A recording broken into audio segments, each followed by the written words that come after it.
My name is Rachel Kazembe, and I'm turning 20 in August, and I'm from Zambia.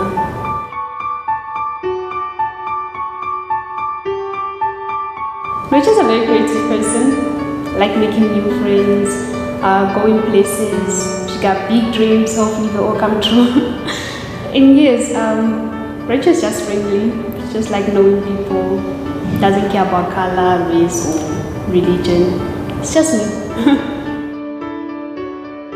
According to United Nations High Commissioner for Refugees, refugees are people fleeing conflict or persecution. They are defined and protected in international law and must not be expelled or returned to situations where their life and freedom are at risk. We came to South Africa because of religious problems, and in my country, religious situations are taken seriously. So if something happens, a lot of people die because of the conflicts that happen in churches and stuff.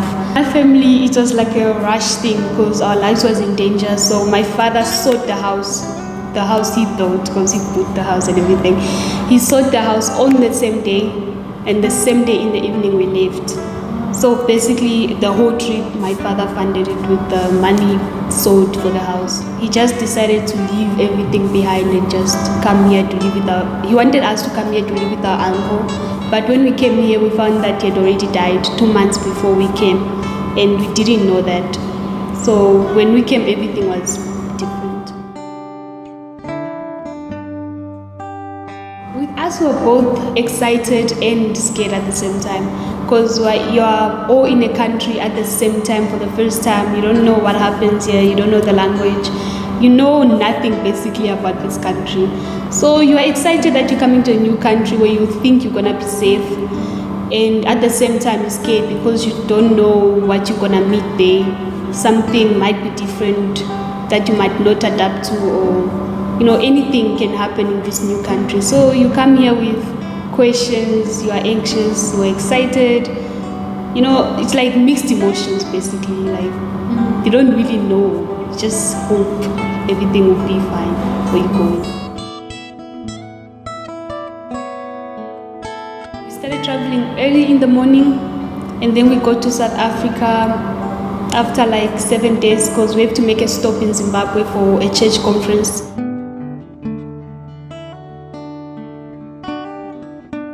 We are 8 children. I have 2 brothers and there's 6 girls. When you live in a country like South Africa, family is the only thing that you have. They're the only people that will be there for you in the hard times and the good times.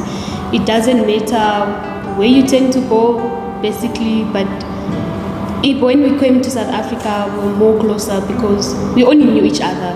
Besides the family that we're staying with at that point, really, we just knew each other. So, coming to South Africa has really brought the family together.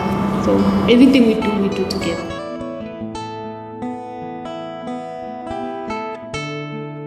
We started speaking English from home before we went to school, because my sister persisted that you should learn it.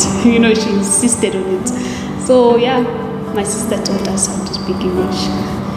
With us, we only started going to school in 2007, like a proper school.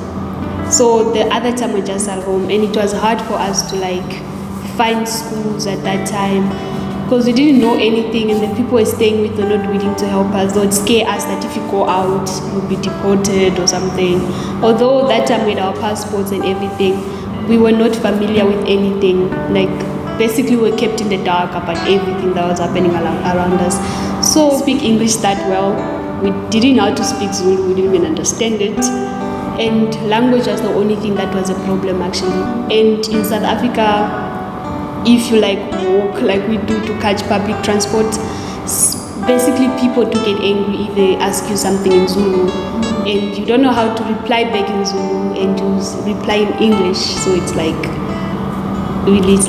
taken to be such a bad thing and stuff. So it's hard for people like me. I basically do understand Zulu. I can write Zulu, I can write it down, but to speak it is a problem. Pronouncing and everything is just a big problem. So, and when you don't speak it too well, they're like, why are you trying so hard? if you answer in English, why you answered in English? So it's really hard to fit in. Really. Most job descriptions, even when it comes to internships, so maybe checking everything like, I can do this, and then when you get to the bottom, they just shatter every hope you had in you. They just like break it down. They'll be like, applicable to South African citizens, and you know you don't fit in that category. So I even started giving up. I even thought I would then go to university because of that kind of situation. Yeah, it's really tough for foreigners in South Africa because unlike countries like America and Canada and these other countries, they actually give you 5 years. Like for that 5 years when you are there and you're staying there, you don't come out of the country or anything, you can get identity documents. Unlike in South Africa, if you're a refugee, you'll be a refugee for a very long time. It's really hard to change anything. There's no credit for being a refugee. You just stay like that, basically. They don't see that having foreigners around can actually help grow this country. Basically, for them, foreigners are just people that are ruining their lives, taking their jobs. Apparently now it's about taking their houses. So they feel like they can do anything they want, and you can't say anything because you're a foreigner, you're doing this, so I have the right to this and that because I'm South African. So it's really hard to be around in this community. My family is still trying to adapt, really. Everyone is just working hard. We're just living up to that principle that my father left us with, that you just have to work hard, you have to move out of this situation. You know, you have to work to move forward. Yeah, you graduate, you have a degree in your hands, you have so much skills. Then what? You just wake up every day and hope something positive will happen.